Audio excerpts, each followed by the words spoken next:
Candice, avec vous de la couleur, de la pop, avec Mika surtout, qui est en pleine tournée. Exactement, mais quel meilleur remède à la morosité ambiante, sincèrement, que Mika. Je ne sais pas, franchement, je ne sais pas, cette pop, effectivement, cette énergie absolument dingue. Il avait délaissé un peu les studios pour son rôle de coach, et le voici de retour. On écoute un peu, ambiance.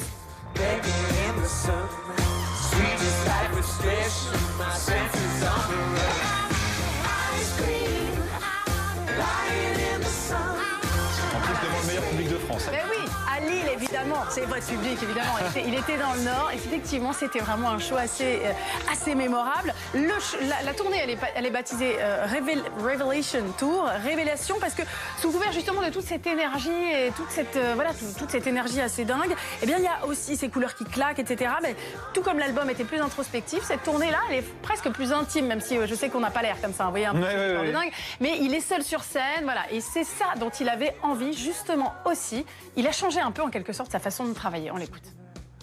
J'ai totalement réduit mon équipe. Je voulais même un concert qui avait aussi ce sentiment, sans artifice, sans grand écran, sans danseur. Je voulais vraiment un contact direct avec le public, parce que je me suis rendu compte qu'avec moins d'effets spéciaux, c'était beaucoup plus spectaculaire, émotionnellement parlant. Voilà, donc je vous rassure, hein, on l'a quand même vu un peu, les décors sont totalement dingues, c'est quand même 2 heures de show, donc on est dans l'intimité, mais quand même, on est quand même dans 2 heures de shoot d'énergie. Et effectivement, ça c'est vrai, il est vraiment émotionnellement, il donne beaucoup d'émotions à son public, bain de foule à gogo, il est vraiment proche d'eux et ben voilà, il s'y trompe pas évidemment. Donc le Zénith, au milieu, hein. Au milieu, ah mais non mais au milieu, il est vraiment là. Le Zénith était totalement évidemment plein dimanche et il y aura une belle date dimanche, ce dimanche là du coup, à l'Accor Arena de Paris. Et puis Candice, des nouvelles de Catherine Deneuve qui se repose après un AVC. Elle reprendra son tournage dans quelques semaines. Exactement. Alors, elle reprend dans quelques semaines et en attendant, elle continue quand même à squatter les écrans parce que Catherine Deneuve, eh bien, on l'a dit, elle est absolument hyperactive. Et il y a ce film, La Vérité, qui sort la semaine prochaine. Il est extrêmement drôle. C'est un film de Koreeda. Bon, Palme d'Or, hein, une affaire de famille. Mais Koreeda, il s'est donné dans tous les styles. Et là, c'est extrêmement drôle. C'est justement Catherine Deneuve qui joue une très, très grande actrice, très, très égocentrée et qui joue donc avec le mythe Deneuve. Petit extrait. T'es jamais venu voir la pièce que j'ai jouée? T'es sûr?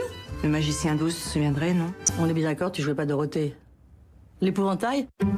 Quelle actrice vous a le plus fortement transmis son ADN? Ah, en France, je vois vraiment personne.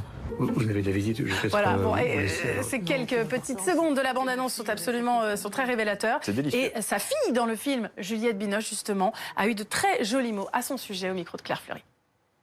Elle a une force incroyable. Et on a l'impression que Catherine, elle passe dans la vie un peu comme ça, au-delà de ses possibilités terrestres, je dirais.